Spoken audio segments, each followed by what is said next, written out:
I'm joined by Ian from the FIA. Lovely to see you, Ian. Good morning, how are you? I'm very well. Tell me a little bit about the FIA and what you guys do. Okay, the FIA is a Fire Industry Association, it's short for, and it's a trade association that represents about 900 companies, member companies, which is the largest in Europe, which is a nice accolade for us. And we are there to represent the members' needs and interests. In other words, have a common voice.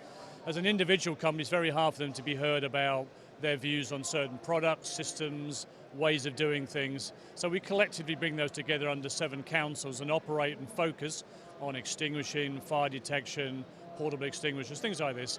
And we basically take their views forward and represent them. So really, you're like a kind of backbone and advice line for these people. So if they've got anything, they come to you first.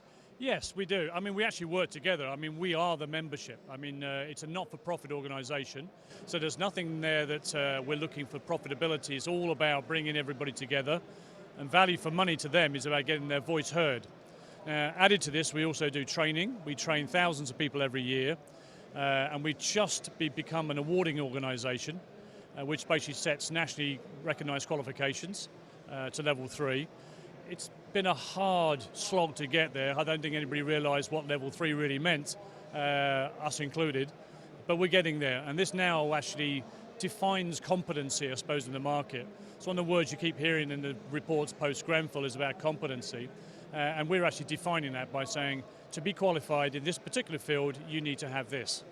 And why is it so important that the FIA is there? Because like you say, it's non-profit funded as well. So it's something that people really do need to be part of. Yeah, I think having 900 members clearly indicates it's doing the right things. It's pretty clear of that. And everybody wants to get involved as well. It's very much a two-way street. It's not just us giving out. Our information comes from our members and just recycles it back into the other membership. Everybody's about raising the bar and professionalism in our industry. We've been criticised quite badly post-Grenfell, and rightly so. But we had almost a perfect record before that, which is a bit of a shame. And now we're sort of resetting and going again. But the professional companies, and all of our members they must be third-party certified, which we insist on. So we're dealing with all with professional companies, and we give them a voice in this market. You mentioned Grenfell, and it's one of the big talking points here, and naturally as it should be. How has that changed what you do? I think it's made us aware. I mean, for us in the FIA, not much has changed in the way we knew what was to be achieved in the first place. And it's not about retrospective thinking. It's easy to say things like that. But we really were insisting on third-party certifications membership. We really are talking about raising the bar and professionalism in different areas, checking products, works, etc., etc. So our part of it, we've always been there pushing very, very hard to have certification, third-party certification of products, qualifications in people, before Grenfell happened. And it really emphasised the fact that the rest of the industry is now starting to listen. And we're finding that at the government level as well, that when you talk to ministers in various areas, all of a sudden they're taking it very seriously. Whereas pre-Grenfell, you were lucky to get any meetings or even people to hear you. Now they're very much listening for obvious reasons. I mean, it seems to be, it's such a shame that something like that has to happen, as we can imagine in all areas of disasters around the world. It sparks people's conversation. Tell me a little bit about FIREX and why it's so important to be here.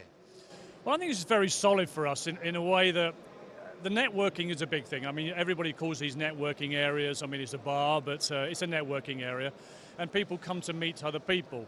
And I think there are a lot of products here for people to see in the way of new products. People want to show their products, so people get aware of them. And it's quite a hub, really, for UK to come to, FIREX, there's no doubt about that.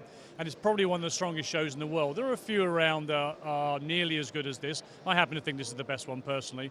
But people need to come here, meet their peers, discuss the latest policies, the latest standards, and get to meet everybody they work with on a day-to-day basis.